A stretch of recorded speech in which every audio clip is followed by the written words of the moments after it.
Hi అండి, అందరికీ నమస్కారం అండి. ఈసారి టమాటా పచ్చడి పట్టబోతున్నానండి. మా అత్తయ్య చేసే పద్ధతిలో చేస్తున్నానండి. మా అత్తయ్య ఊరబెట్టి పచ్చడి చేసేదంటండి. సంవత్సరం అంతా బాగుండేదంట. మా వారైతే మా అమ్మ చేసే పచ్చడి చేయమని అడుగుతున్నారండి. సరే ఈసారి అలా చేద్దామని చెప్పేసి టమాటాలు తెప్పించానండి. ఒక 3 కిలోలు టమాటాలు తెప్పించి బాగా కడిగి ఎండలో కూడా ఆరబెట్టుకున్నానండి. తడి లేకుండా తుడుచుకొని ఆరబెట్టుకున్నా. ఈ 3 కేజీలకి 300 గ్రాముల చింతపండు కూడా అండి. చింతపండు కూడా మొత్తము పీసులు లేకుండా తీసి పెట్టుకున్నానండి. ఈసారి ఉప్పులో ఊరేసుకొని ఎండబెట్టేసుకొని పచ్చడి చేద్దాం అనుకుంటున్నానండి. ఇదిగోండి అన్ని ఇలా కట్ చేసి పెట్టుకుందామండి. టమాటాలన్నీ కట్ చేసి పెట్టుకొని అప్పుడు ఉప్పులో వేసేసుకుందామండి. ఇదిగోండి టమాటాలన్నీ కట్ చేసి ఇందులో వేసి పెట్టుకున్నానండి. నాకు ఈ డబ్బా కరెక్ట్ సరిపోతుందండి ఊర పెట్టుకోవడానికి. ఈ రోజు వేసే ఉప్పు వేసి పెట్టానంటే రేపంతా బాగా నానిపోయిద్దండి. ఆ తర్వాత ఎల్లుండి బాగా పిండి వేసేసుకుందామండి. ఇది గిద్ద గ్లాస్ అండి. గిద్ద గ్లాస్ అయితే 3 కేజీలకి 4 గిద్దలు ఉప్పు వేస్తున్నానండి. మరి నిండుగా పోయట్లేదండి. సరిపోకపోతే మళ్ళీ కలుపుకోవచ్చు కూడా.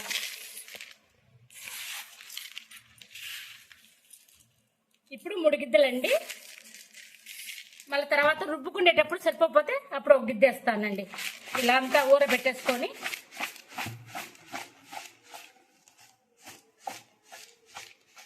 పసుపు వేయలేదండి, పసుపు వేస్తానండి. ఇదిగోండి 1 స్పూను పసుపు కూడా వేస్తున్నానండి. బాగా ఇలా అనేసి మూత పెట్టేసుకున్నామంటే అండి, మూత పెట్టేసి క్లాత్ కట్టి పక్కన పెట్టేసామంటే మళ్ళా ఎల్లుండి ఉదయాన్నే పిండి అప్పుడు చూపిస్తానండి. ఎండలో ఎండబెట్టేది కూడా చూపిస్తాను. ఇదిగోండి ఇవాళకి 3 రోజులు అయింది కదండి. టమాటా ముక్కలు కట్ చేసి ఉప్పు వేసి బాగా ఉప్పులో ఊరబెట్టానండి.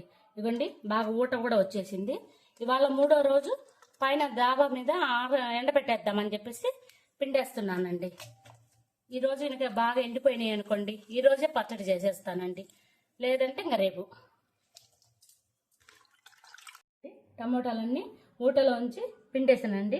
టమాటా రసానికి బాగానే వచ్చిందండి ఊట. ఇదిగోండి రసం బాగా వచ్చింది. ఈ రసంలోంచి బాగా పిండి పెట్టానండి. ఇది కూడా ఊట ఒక పూట ఎండలో పెట్టాలంటండి. ఎండలో పెట్టిన తర్వాత చూపిస్తానండి మీకు. ఇదిగోండి చింతపండు కూడా రాత్రి ఈ ఊటలో నానబెట్టానండి. టమాటా ఊటలో చింతపండు నానబెట్టేశానండి రాత్రి. బాగా నానిపోయిందండి. 3 కేజీలకి ఇదిగోండి బాగా ఆరిపోయినాయండి. ఇవి కూడా 2 రోజులు పట్టింది. బాగా ఎండిపోయినాయండి. ఈ 3 కేజీలు టమాటా ముక్కలకి 6 గిద్దలు కారం తీసుకున్నానండి. 1 గిద్ద 3 గిద్దలు ఉప్పు కలిపానండి టమాటాలో. ఇప్పుడు 1 గిద్ద అండి మెంతిపిండి 1 స్పూన్ తీసుకున్నానండి. 3 గడ్డలు చిన్నులు పలుచుకొని ఇట్లా వేసి పెట్టుకున్నానండి కచ్చపచ్చగా. ఇంక ఇది ఇందులో ప్రాసెస్ మిక్సీ పట్టేసుకుందామండి. ఇందులో ఈ ముక్కలు పోసేసి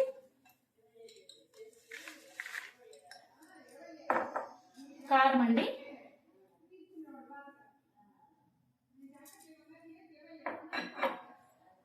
ఉప్పు చూసుకొని వేసుకుందామండి. సరిపోయేటప్పుడు చూసుకొని వేసుకుంటే సరిపోతుంది. కొంచెం వేసాను. ఇదిగోండి మెంతిపిండి కలిపి వేస్తున్నా. ఇదంతా మిక్సీ పట్టుకుందామండి. ఇప్పుడు ఆయిల్ పెట్టానండి తాలింపుకి. నూనె చల్లారాలి కాబట్టి ముందుగానే పెట్టేసుకున్నానండి. నూనె కాగిపోయింది. ఇవి ఆవాలు జీలకర్ర తీసుకున్నానండి. పచ్చనిపప్పు తీసుకోలేదండి. నిలువ ఉంటుంది కదా, అందుకని చెప్పేసి పచ్చనిపప్పు తీసుకోలేదండి. ఎండుమిరపకాయలు ఒక 4-5 ఎండుమిరపకాయలండి. కరివేపాకు 1 గుప్పెడు అండి.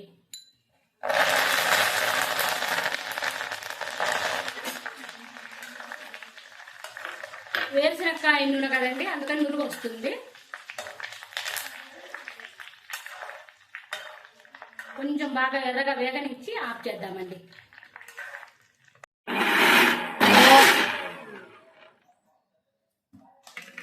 ఇదిగోండి ఇలా మిక్సీకైనా వేసుకోవచ్చండి, గ్రైండర్కైనా వేసుకోవచ్చండి. నేను కొంచెమే కదా అని చెప్పేసి మిక్సీకి వేస్తున్నానండి. ఇలా వేసేసుకొని తాలింపు కాగిన నూనె ఇట్లా పోసుకుందామండి. ఇదిగోండి అంతా మిక్సీ పట్టేసుకున్నా. నేను కొంచెం టమాటా పలుకుగా ఉంచుకున్నానండి, మరి మెత్తగా వేసుకోలేదు. ఆవపిండి అండి 2 స్పూన్లు వేసుకుంటానండి. ఇది కొందరు వేసుకుంటారు, కొందరు వేసుకోరండి. నేనైతే 2 స్పూన్లు వేసుకుంటున్నానండి. కాంచి చల్లార్చి పెట్టిన ఆయిల్ పోస్తున్నానండి.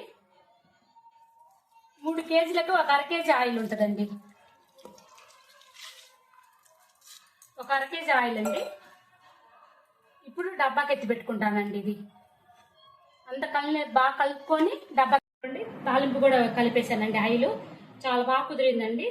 ఒక్కసారి నేను చేసిన పద్ధతులు కూడా చూసి చేయండి. నచ్చితే మాత్రం లైక్ చేయండి.